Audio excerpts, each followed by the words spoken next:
I tattooed my mother. She was not a fan of tattoos growing up at all. Um, I came out with my first tattoo and she was very upset. Um,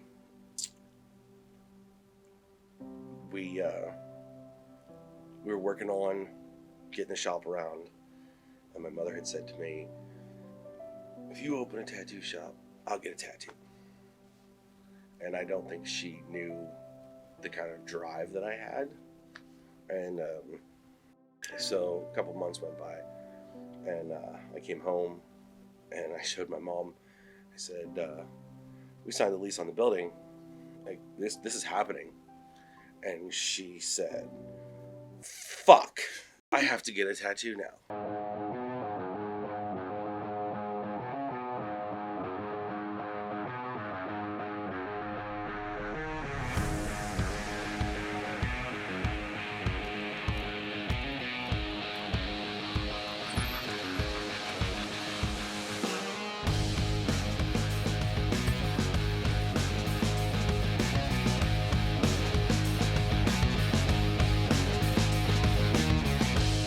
It's seen more as an actual art form now, whereas in years past it's been much more of a taboo.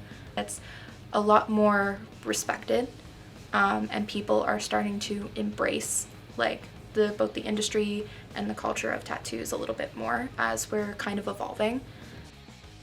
The things that you can do now,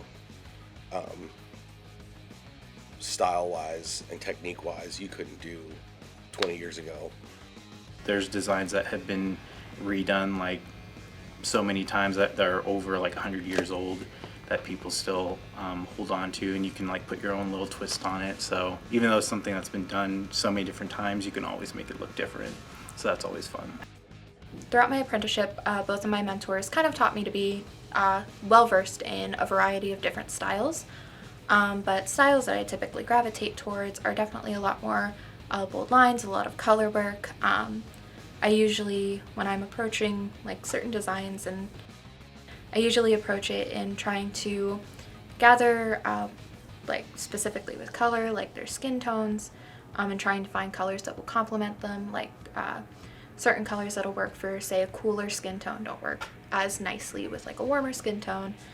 So I try to take into account sometimes with that, as well as the design elements that they want, like if they want something a bit more elegant, or if they want something a bit more bold and like masculine and like, kind of I want to say in your face because that's the best way I know how to describe it.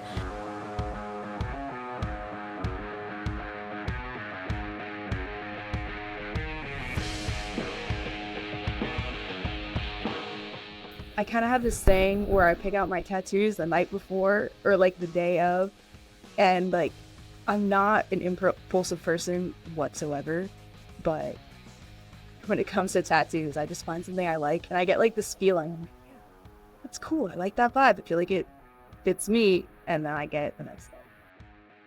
You can do art all day, you can draw things, you can create, but I think something that I've learned from watching both of my mentors work is how much care they have for the people and for the craft that they have.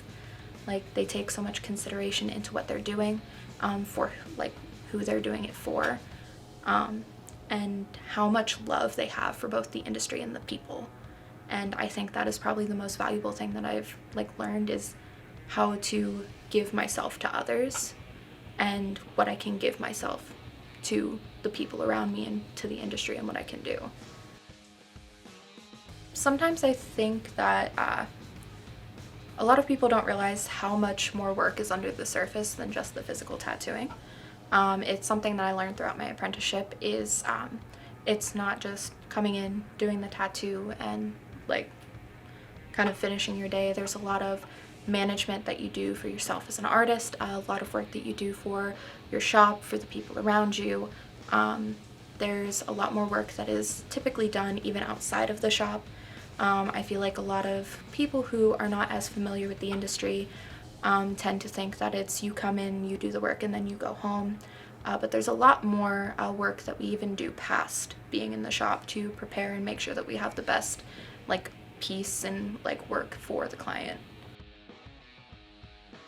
You know, everything's like kind of against us in a sense, meaning like, you know, we get taxes taken out.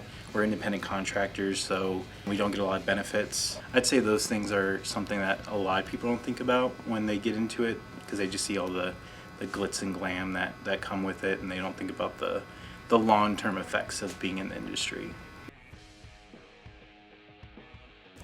Well, the favorite tattoo that I have is probably the one on my calf. I traveled to go get tattooed by an artist that I very much have looked up to since my apprenticeship. She gets hundreds of submissions, and I ended up getting chosen, and I had to quickly within a month find my way to England, and it was really awesome to like watch her get to work, and this person that I had been watching from afar and like admiring their work just through social media, getting to interact with her and realize like, oh, that's just that person is just like you, and getting to watch her work, it was an invaluable experience. My favorite tattoo is, I have my daughter's signature right here.